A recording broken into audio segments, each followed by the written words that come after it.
اللہ نے حضور نبی کریم صلی اللہ علیہ وآلہ وسلم سے فرمایا، جو 8 محرم جمعہ کو یہ سورت پڑھے گا اس کے 100 سال کے گناہ معاف ہوں گے، اس سے 100 سال کی عبادت کا ثواب ہوگا، 100 سال کی قضا نمازیں معاف ہوں گی اور 100 سال تک بیماری نہیں لگے گی۔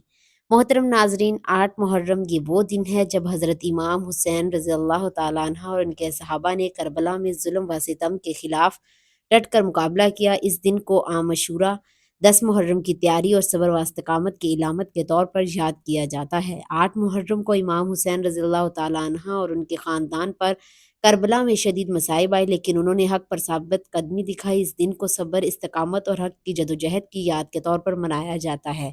اس دن توبہ استغفار، گناہوں سے توبہ کر اور اللہ سے مغفرت طلب کرنی چاہیے، رسول صلی اللہ علیہ وسلم پر درود بھیجنا اور اہل بیت پر درود بھیجنا چاہیے، صدقہ و خیرات، غریبوں اور مسکینوں کی مدد کرنا، غلط عقائد سے اجتناب کرنا چاہیے۔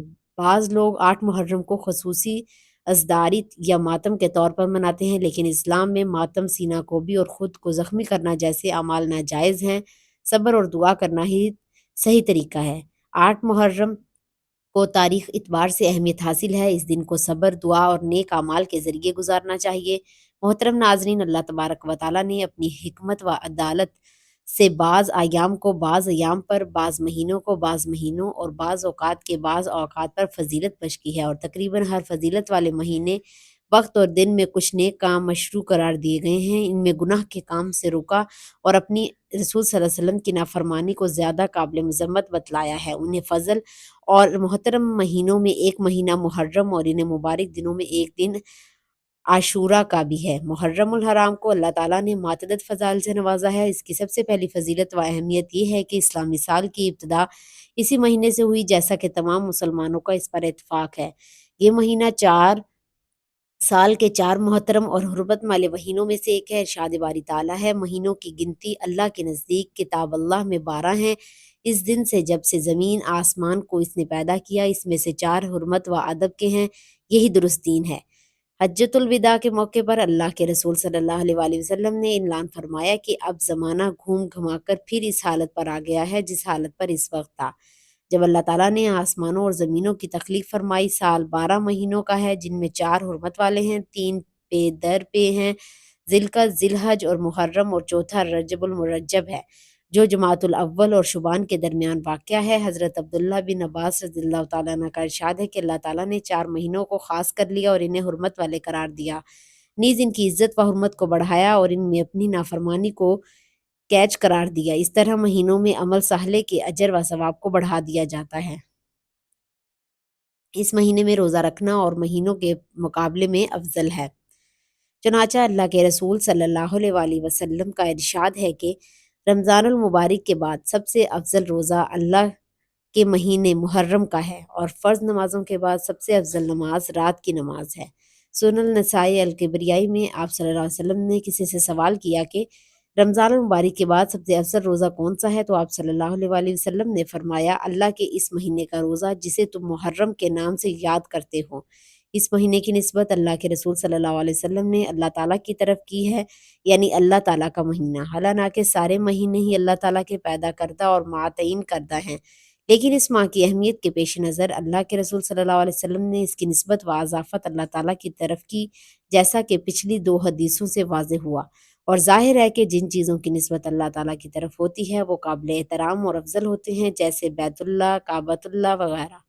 اس مہینے میں عاشورہ کا دن ہے جس کا روزہ 1 سال کے گناہوں کا کفارہ ہے۔ چنانچہ نبی کریم صلی اللہ علیہ وسلم کا ارشاد ہے، جس نے عرفہ کے دن کا روزہ رکھا ہے، اس کے 1 سال آئندہ اور 1 سال گزشتہ کے گناہ معاف کر دیے گئے، اور جس نے عاشورہ کا روزہ رکھا اس کے گزشتہ 1 سال کے گناہ معاف کر دیے گئے۔ اس مہینے کی اہمیت و فضیلت کے پیش نظر اس میں سے کچھ ایسے کام مشروع ہیں جو اگرچہ دوسرے مہینوں میں مشروع نہیں، لیکن اس مبارک مہینے میں ان کی زیادہ اہمیت ہے۔ وہ کام یہ ہیں: محرم الحرام کے روزے کے متعلق 2 حدیثیں گزر چکی ہیں، جس سے پتہ چلتا ہے کہ نفل روزوں میں سب سے افضل روزے ماہ محرم کے ہیں۔ علماء کہتے ہیں کہ اس مہینے میں روزہ رکھنے کی فضیلت کی 2 وجوہات ہیں، چونکہ یہ مہینہ حرمت والا مہینہ ہونے کی وجہ سے مبارک ہے، اور روزہ بھی اللہ کے نزدیک بڑا محبوب عمل ہے، لہٰذا مبارک دن میں محبوب عمل کی ترغیب دی گئی، اس لیے کہ وقت، جگہ اور حالت کے اختلاط کے پیش نظر نیک اعمال کی اہمیت و فضیلت میں بھی اضافہ ہو جاتا ہے۔ یہ سال کا پہلا مہینہ ہے اور شریعت نے کسی چیز کی ابتدا و انتہا میں نیک عمل کی ترغیب دی ہے، جیسے کہ ارشاد باری تعالیٰ ہے سورۃ الہود میں آیت نمبر 114، اور دن کے دونوں سروں میں نماز قائم کرو اور رات کی کئی ساعتوں میں بھی، یقیناً آسانیاں برائیوں کو دور کر دیتی ہے، یہ نصیحت ہے نصیحت پکڑنے والوں کے لیے۔ رسول اللہ صلی اللہ علیہ وسلم کی حدیثوں میں بھی صبح و شام ذکر الہی پر خصوصی طور پر ابھارا گیا ہے۔ اللہ کے رسول صلی اللہ علیہ وسلم کا ارشاد ہے کہ جو شخص سورج کے طلوع ہونے اور سورج کے غروب ہونے سے قبل نماز پڑھے گا وہ ہرگز جہنم میں داخل نہ ہوگا۔ ایک اور حدیث میں اللہ تعالیٰ فرماتا ہے، اے ابن آدم، دن کی ابتدائی حصے میں میری رضا کے لیے 4 رکعت سے عاجز نہ رہے، جس کی وجہ آخری حصے تک میں تیرے لیے کافی رہوں گا۔ یہی وجہ ہے آپ دیکھیں گے کہ اسلامی سال کا پہلا مہینہ اور آخری مہینہ دونوں حرمت والے ہیں اور دونوں میں نیک اعمال کی خصوصی اہمیت حاصل ہے۔ اس مبارک مہینے کا دوسرا خصوصی عمل یہ ہے کہ بندے کو چاہیے کہ عبادت کے کاموں اور دیگر نیک کاموں میں دلچسپی لے اور گناہ کے کام سے خصوصی طور پر پرہیز کرے، جیسا کہ ارشاد باری تعالیٰ ہے فَلَا تَطْمَعُوا فَإِنَّ أَنفُسَكُمْ، ان مہینوں میں حرمت والے مہینے ہیں، تم لوگ اپنے اوپر ظلم نہ کرو۔ اس جملے کی تفسیر کرتے ہوئے امام ابن کثیر رضی اللہ رحمۃ اللہ علیہ لکھتے ہیں کہ یعنی قتال کر کے یا گناہ کا کام کر کے اپنے اوپر ظلم نہ کرو، کیونکہ ان مہینوں میں گناہ کرنا اور مہینوں کے مقابلے میں زیادہ برا ہے، جس طرح کہ حرم میں گناہ دوسری جگہوں کے مقابلے زیادہ برا ہے۔ چونکہ اس ماہ میں کثرت سے روزے رکھنا مشروع ہے، نیز اپنے خالق کی نافرمانی سے پرہیزگار بڑی اہم نیکی ہے، لہٰذا اگر مومن ان دنوں میں کاموں کے ساتھ ساتھ اپنے رب کی خصوصی توبہ اور کبھی امید ہے تو اللہ تعالیٰ اس کی توبہ قبول فرمائے گا۔ اس سلسلے میں ایک اور حدیث ہے، چنانچہ حضرت علی رضی اللہ تعالیٰ عنہ کسی شخص سے سوال کیا کہ رمضان المبارک کے بعد وہ کون سا مہینہ ہے جس میں روزے رکھنے کا ہمیں آپ مشورہ دیتے ہیں؟ حضرت علی نے اس سے فرمایا، ایک دن میں اللہ کے رسول صلی اللہ علیہ وسلم کے پاس بیٹھا ہوا تھا کہ ایک شخص نے آپ صلی اللہ علیہ وسلم سے یہی سوال کیا۔ آپ صلی اللہ علیہ وسلم نے جواب میں ارشاد فرمایا، اگر تم رمضان المبارک کے بعد کسی مہینے کا روزہ رکھنا چاہو تو وہ ماہ محرم کا روزہ ہے، کیونکہ وہ اللہ تعالیٰ کا مہینہ ہے۔ اس مہینے میں اللہ تعالیٰ ایک قوم کی توبہ قبول کی اور دوسری قوموں کی توبہ بھی قبول فرمائے گا۔ محترم ناظرین، اگر آپ چاہتے ہیں کہ آپ کو 100 سال کی عبادت کا ثواب ملے، 100 سال کے گناہ معاف ہوں اور 100 سال کی قضا نمازیں معاف ہوں اور 100 سال تک بیمار نہ ہوں، تو آپ نے 8 محرم جمعہ کے دن یہ عمل لازمی کرنا ہے۔ یہ وہ عمل ہے جس کے بارے میں بزرگان دین اور صالحین سے منقول ہے کہ جو 8 محرم جمعہ کے دن میں یہ عمل کرے گا، اس کے بدلے 100 سال کی عبادت کا ثواب ملے گا اور 100 سال کے گناہ معاف ہو جائیں گے، قضا نمازیں معاف ہوں گی اور 100 سال تک بیماری نہیں لگے گی۔ تو آپ نے 8 محرم جمعہ کے دن یہ عمل لازمی کرنا ہے۔ محترم ناظرین، قرآن پاک کی ایک چھوٹی سی سورت ہے، اگر اس سورت کو بتائے گئے طریقے اور ترتیب سے پڑھ لیں تو اللہ کے فضل و کرم سے اللہ پاک آپ کے لیے ایسے اسباب پیدا کرے گا، آپ کی ہر پریشانی دور ہو جائے گی، ہر خواہش پوری ہو جائے گی۔ اس کے کمالات دیکھ کر آپ لوگ خود حیران رہ جائیں گے۔ اس سورت کی فضیلت بہت زیادہ ہے۔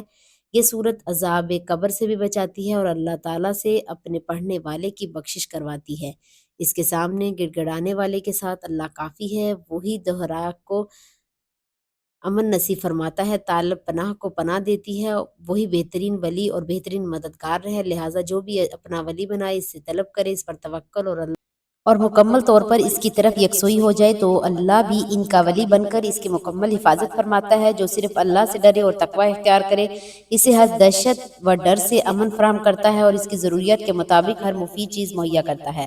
ناظرین، ایسا بھی دیکھا گیا ہے کہ یہ جو مجرب وظیفہ آپ کو بتانے لگی ہوں، جس کو یہ وظیفہ بتایا گیا ہے، فوری طور پر ان کی غیب سے مدد ہوئی۔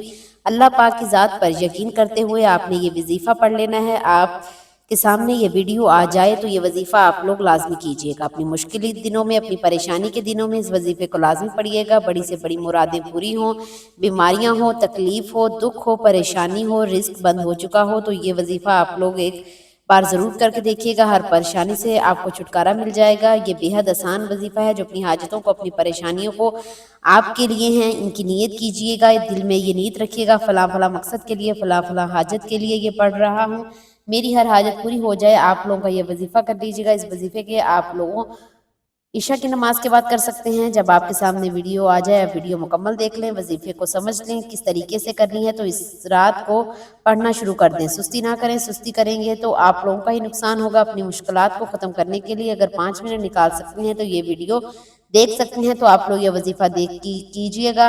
ناظرین، قرآن مجید اللہ کا کلام اور رب کی آخری آسمانی کتاب ہے۔ پورا قرآن خیر و بھلائی اور رحمت اور برکت اور شفا کا سرچشمہ ہے۔ اس پر ایمان لانا، تلاوت کرنا، آیات میں تدبر کرنا، عمل کرنا، شفا کے لیے قرآن آیات پڑھ کر دم کرنا اور پوری زندگی اس کے مطابق گزارنا یہ قرآن کا حق ہے۔ ناظرین، میں آپ لوگوں کو 8 محرم جمعے کا دن وہ خاص مجرب وظیفہ بتانے لگی ہوں۔ یہ اتنا مجرب وظیفہ ہے، اتنا خاص وظیفہ ہے، اس وظیفے کو ایک مرتبہ پڑھ لیں۔ اس کا پورا عمل بتاؤں گی، لیکن ایک مرتبہ پڑھنے سے آپ کو خود فائدہ نظر آئے گا۔ سب سے پہلے آپ نے درود پاک پڑھنا ہے، ایک بار ثواب کی نیت سے میرے ساتھ بھی پڑھ لیں۔ اللہم صلی علی محمد و علی محمد کما صلیت علی ابراہیم و علی آل ابراہیم انک حمید مجید، اللہم بارک علی محمد و علی آل محمد کما بارکت علی ابراہیم و علی آل ابراہیم انک حمید مجید۔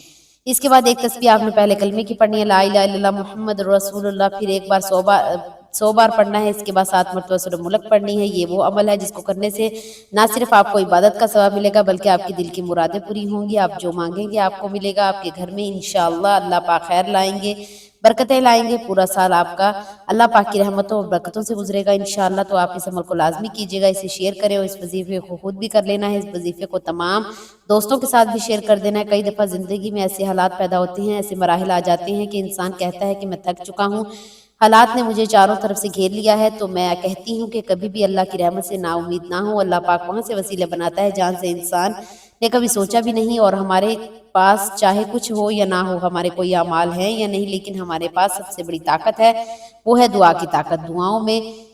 دعاؤں کا رنگ نہیں ہوتا، مگر جب یہ دعائیں رنگ لاتی ہیں تو بالکل انسان مایوس ہو چکے ہوتے ہیں، ان کی زندگی میں رنگ بھر جاتے ہیں۔ انسان اپنی محبت میں خدا کی محبت کے علاوہ خدا سے کچھ مانگتا ہے، عام طور پر مل جاتا ہے، صورت میں گمراہ رہنے ہونے کے خدشات سے دوچار رہتا ہے، اور نہ ملنے یا دیر سے ملنے کی مصلحت کو سمجھتے اور نہ جائے بغیر ہی مایوسی کا شکار ہو جاتا ہے۔ اپنی ضرورت کے مطابق نہیں بلکہ اس کے مرتبے کے حساب سے مانگا جائے، اور رتبے کو جاننے کے لیے ہرگز جدوجہد نہیں کرتے۔ اس کے رتبے کا ادراک دعا کی قبولیت کو جلا بخشتا ہے۔ تو اللہ پر بھروسہ کریں، بے شک اللہ توکل والوں سے محبت کرتا ہے اور ایسی جگہ سے رزق عطا فرماتا ہے جہاں سے اس کا گمان بھی نہیں ہوتا۔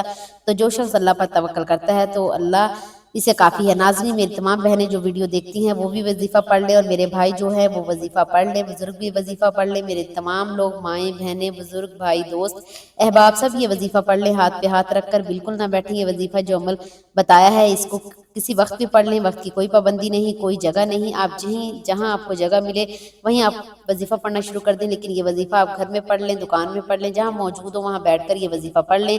ناظرین، یہ قرآن پاک کی وہ صورت ہے جو اپنے پڑھنے والے کے حق میں اللہ تعالیٰ سے جھگڑتی ہے، اللہ سے سفارش کرتی ہے، جب تک اس بندے کی حاجت پوری نہ ہو جائے، اس کی بخشش نہ کروا دے تو یہ اپنی جگہ سے نہیں ہلتی۔ تو محرم کی 8 تاریخ کو آپ یہ وظیفہ لازمی پڑھیں۔ جو یہ صورت پڑھتا ہے اللہ پاک اس کی جائز حاجات کو پورا کر دیتے ہیں، اس کی دعاؤں کو قبول فرماتے ہیں، اس کی زندگی سے پریشانیوں کو دور کر دیتے ہیں۔ سورت کی برکت سے اس کے گھر میں رزق خوب فراوانی ہوتی ہے، دنیا میں بھی اسے پڑھنے کے فائدے ملتے ہیں، اور مرنے کے بعد سورت اسے قبر عذاب سے نجات دیتی ہے، فرشتوں کے سامنے کھڑی ہو جاتی ہے، اس بندے کے لیے لڑتی ہے، جھگڑتی ہے، اور پھر اللہ کے حضور پیش ہو کر اس کی بخشش کروا دیتی ہے۔ تو یہ سورت بندوں کی دوست ہے، جو اسے پڑھے گا، اس سے دوستی کرے گا، یہ دنیا اور آخرت میں پورا اس بندے کا ساتھ دے گی۔ اس کو آپ لازمی پڑھیں، اس سورت کو اپنی زندگی کا حصہ بنا لیں، انشاءاللہ دونوں جہاں میں اللہ پاک آسانیاں فرمائیں گے، آپ کو خوشیاں دیں گے۔ ناظرین، اس عمل کی بہت زیادہ برکت ہے، آپ لوگ اس عمل کو محرم کی ہر رات کر سکتے ہیں، لیکن اس وظیفے کے لیے ایک شرط ہے، باوضو حالت میں یہ وظیفہ کرنا ہے۔ یہ وظیفہ آپ کی قسمت کو چمکا دے گا، آپ کی مشکلات کو ختم کر دے گا، اور رزق کے ایسے وسائل پیدا ہوں گے کہ آپ نے کبھی سوچا بھی نہیں ہوگا۔